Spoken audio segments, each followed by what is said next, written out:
아니 토론하는 건 국민에 대한 의무 아닙니까? 저런 얘기를 나오셔서 저한테 하면 되잖아요. 꼭 제 없는 자리에서 저러시더라고요. 없는 자리에서. 네네네.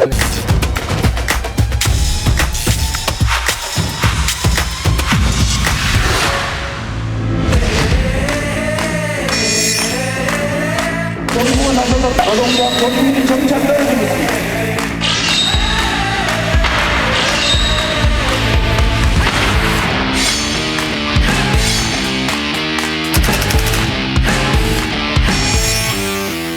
정치인은 왕이 아니고 국민을 위해서 대신 일하는 일꾼이다. 맞습니까, 여러분? 네, 저희 더 라이브에서 야심차게 준비한 대선 후보 압박 면접 시간입니다. 시청자 여러분을 대신해서 오늘 저희 둘이 면접관이 됐습니다. 아주 제대로 한번 면접해 보도록 하겠습니다. 자, 첫 번째 참가자 이재명 민주당 대선 후보입니다. 안녕하십니까? 네, 반갑습니다. 네, 어서 오십시오. 긴장되고 있습니다. 아, 나와주셔서 고맙습니다. 네. 저희가 좀 장치를 준비를 했습니다. 시청자들 대신해서 압박 질문을 좀 들어가도록 하겠습니다. 자, 먼저 윤석열 후보에게 실망해도 이재명 후보에게는 안 간다. 저런 분들이 있다 그 말이죠. 예. 이제 자기가 선호하는 분들이 예를 들면 지지하던 사람이 지지를 안 하게 되면 바로 상대로 옮겨가는 게 아니고 중간지대로 갔다가 네. 또 상황이 좀 바뀌면 또 지지로 옮기기도 하는데 이 시간도 좀 필요하고요. 지금 윤석열 후보를 지지하시는 분들은 기본적으로 이재명에 대해서 아니다라고 판단했을 가능성이 매우 높기 때문에 양자택일을 하는 게 아니고 제3의 선택지가 있기 때문에 바로 바뀌기는 어려울 겁니다. 그러니까 지금 윤석열 후보님 지지율이 어쨌든 여러 가지 사정으로 좀 떨어지는데 네네. 그렇다고 그에 상응해서 저희 지지율이 그것 때문에 올라가는 건 아니고 같이 좀 하락을 한 것 저희도 같은데요. 같이 떨어지고 예. 있습니다. 그러니까 그게 정치 불신일 가능성이 많죠. 그래서 바로 옮겨오지 않는 건 저는 뭐 정치에서는 당연한 현상이라고 보고요. 근데 시간이 좀 많이 필요하다 생각합니다. 지지율을 좀 끌어올리려면은 계속해서 국민들께 장점을 어필해야 되지 않겠습니까? 그렇습니다. 네. 그래서 방송 시작 전에 저희가 이재명 후보님에게 내가 다른 후보들보다 이건 더 낫다 하는 점을 좀 써달라고 부탁을 드렸는데 한번 보겠습니다. 자, 윤석열 후보보다는 실력, 안철수 후보보다는 실적, 심상정 후보보다는 실용성 이렇게 적어주셨어요. 네, 정치인들은 요 실실 뭐 이런 거 맞추는 거 좋아해요, 라임을. 삼실이네요. 예. 약간 다른 삼실입니다. 네, 왜 이렇게 적으셨습니까? 제가 이제 윤석열 후보님에 비해서는 제가 시장 또는 도지사를 하면서 업무 성과 네. 때문에 사실은 지금 대선 후보가 됐다고 보기 때문에 네네. 실력은 조금 낮다 제가 그렇게 생각하고요. 낮다. 안철수 후보님 훌륭한 분이신데요. 근데 실제로는 정치나 행정에서 성과를 낸 경험이 없으시죠. 그러니까 기대는 높은데 네. 실제로 증명된 건 아직은 없다. 네. 근데 우리 이제 심상정 후보님도 제가 개인적으로 잘 아는 분이신데 이제 어쨌든 이제 진보 좌파 네. 활동을 하시니까 이제 저는 이제 뭐 중도 실용 이렇게 보는 게 맞을 것 같아서요. 실용성 저는 매우 현실주의자고 또 정치는 국민들의 삶을 개선하는데 우리 국가 사회 발전에 기여해야 된다. 현실적으로 자기의 이념과 가치를 관철하는 거는 사상가들, 운동가들이라는 것이지 보수를 받는 정치인들은 대리인이다. 대신하는 것이기 때문에 실제 성과로 보답해야 된다라고 저는 생각하거든요. 네. 그 점에서는 전 실용성에서 좀 앞선다 이렇게 생각하죠. 네, 알겠습니다. 자, 그러면 열기를 조금 뜨겁게 한번 달고 보도록 하겠습니다. 이재명 후보는 이제 윤석열 후보에게 1대1 정책 토론을 계속해서 강조를 하고 있습니다. 근데 여기에 대해 윤석열 후보가 아주 그 격한 반응을 보였는데요. 그 발언부터 보고 오겠습니다. 토론을 하게 되면 이게 싸움밖에 안 나와요. 토론을 많이 한다는 게 별로 그렇게 도움이 안 되는 것 같습니다. 정치라고 하는 게 가진 본질을 좀 이해를 못하신 발언은 사법관으로 평생을 살았기 때문에 저렇게 생각하실 수 있습니다. 아니 생각을 해보세요. 이런 중범죄 혐의에 휩싸인 후보가 이 진상규명에 협조도 안 하는데 어떻게 같이 앉아가지고 국가 장래에 대해서 논할 수 있습니까? 저도 창피합니다. 솔직한 얘기가. 네, 윤석열 발언 세네요. 발언 쎄. 대장동 현장을 직접 찾았습니다. 대국민 사기다, 뭐 진상규명에 협조도 하라는데 어떻게 같이 앉아서 국가의 장래에 대해서 논할 수 있겠는가? 아주 격한 반응이었는데요. 격해요. 이 윤석열 후보의 발언 감정가 매겨 주십시오. 엄청나게 고민되는데. 감정가. 자, 이재명 후보. 자, 화가 지금 난 것 같은데 지금 마인드 컨트롤 하고 있습니다. 자, 윤석열 후보가 이런 얘기까지 했습니다. 대장동 특검하면 토론 응할 용의가 있다라는 발언도 했거든요. 자, 윤석열 후보의 감정가 발언 확인해 감정가 보겠습니다. 들어주십시오. 네. 5,500억 원. 아, 요거 뭔가 연상이 되는데요. 5,500억 원. 제가 이제 윤석열 후보님 말씀은 잘 들었는데요. 네. 제가 오늘 대변인실에 논평을 이렇게 좀 넣어달라고 했어요. 부산저축은행도 한번 가시고 부친 집터도 한번 가보시라. 저희 가는 길에 성남시의회도 한번 들러라. 네.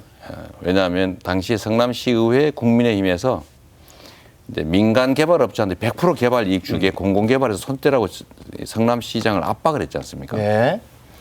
또 LH가 공공개발을 하고 있었는데 그걸 손떼라고 압력을 넣어가지고 결국 손을 떼서 민간 개발이 됐잖아요. 네. 그것도 국민의힘 국회의원 동생이 또 뇌물 받고 또 국회의원이 압력 넣어서 한 일이었고 또 한 가지는 우리 윤 후보님 저 말씀을 듣고 보니까 좀 재밌는데 이 최초로 이 자금 민간 개발 자금을 조달한 게 부산저축은행인데 불법 대출 받았다는 거지 않습니까? 네. 근데 우리 윤 후보님께서 저거를 수사를 해가지고 불법 대출 받은 거를 조사를 했는데 그냥 덮어가지고 그 사람들이 결국은 나중에 이제 LH 포기시키고 성남시한테 포기시키고 민간 개발에서 30% 이익을 확보해서 또 국민의힘 식구들한테 이렇게 쭉 나눠줬다는 거잖아요. 수사 무마 의혹.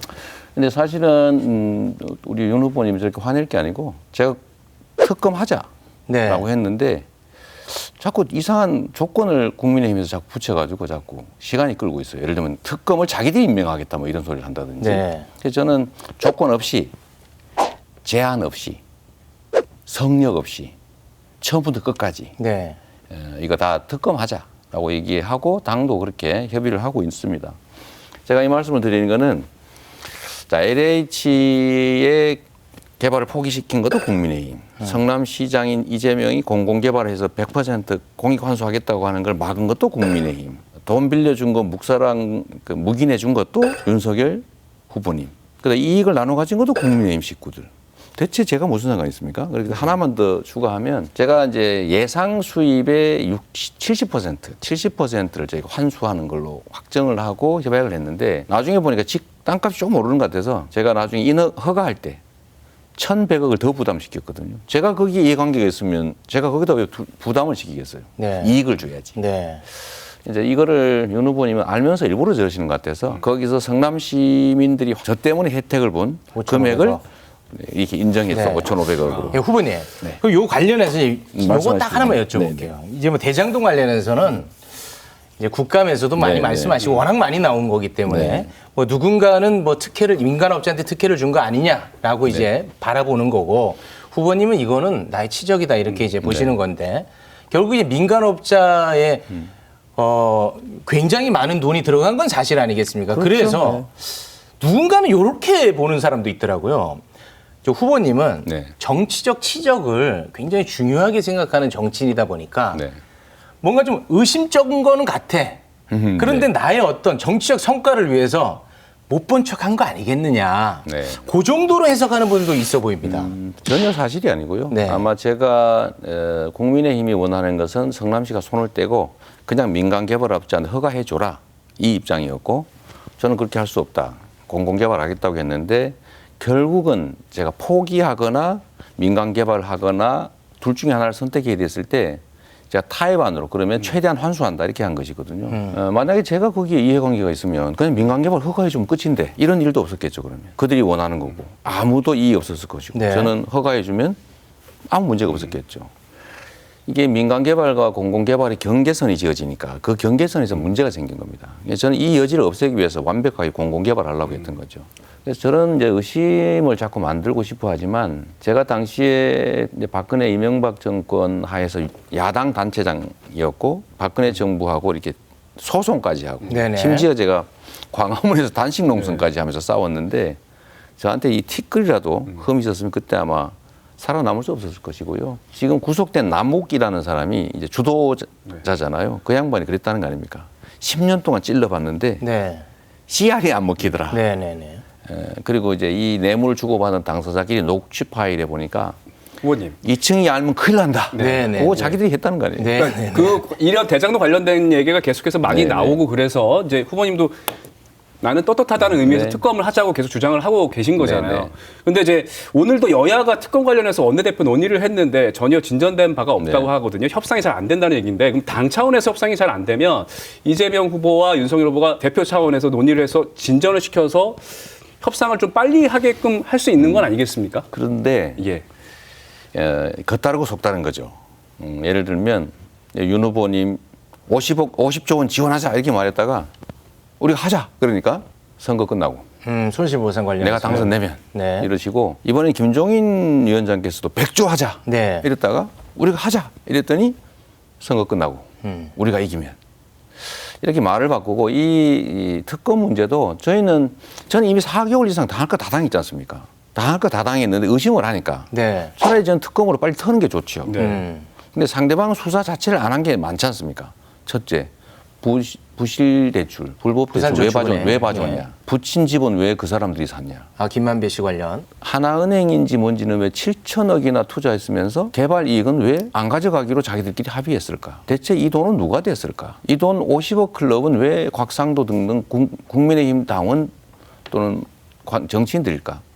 이건 조사가 안 되고 있지 않습니까? 네. 저는 하고 싶지요. 근데 제가 피한다고 하면서 특검을 받으면 토론하겠다 이 얘기도 아니 토론하는 건 국민에 대한 의무 아닙니까? 저런 얘기를 나오셔서 저한테 하면 되잖아요. 꼭 제 없는 자리에서 저러시더라고요. 없는 자리에서. 네네네. 있는 자리에서 하자. 아, 네네. 예. 저도 반박도 좀 하고 네. 하고 싶은 말씀 다 하시고. 근데 이거 두 가지를 연결시키면서 둘 다 안 할 생각이신 것 같아요. 네. 특검을 받으면 토론한다. 특검을 안 받으면 안 한다 내놓고는 특검을 안 하게 만들면 아. 지금까지 했던 것처럼 계속 우리가 거부하는 것처럼 하고 실제로는 발목을 잡아서 못하게 하는 네. 그 작전이 아닌가 그런 네, 생각이 네. 좀 들어서 알겠습니다. 좀 비싸게 아주 훌륭한 네. 작전이 들어있는 것 네. 같아서 제가 5,500억. 많이 써드렸습니다. 네. 네, 저희 더 라이브에서 대선 후보 압박 면접 위해서 다른 후보들도 계속해서 요청 중이니까요. 곧 다른 면접자들도 모실 예정이니까 많은 기대 바랍니다. 늦은 시간 함께해 주신 이재명 후보 고맙습니다. 네, 감사합니다. 고맙습니다. Stay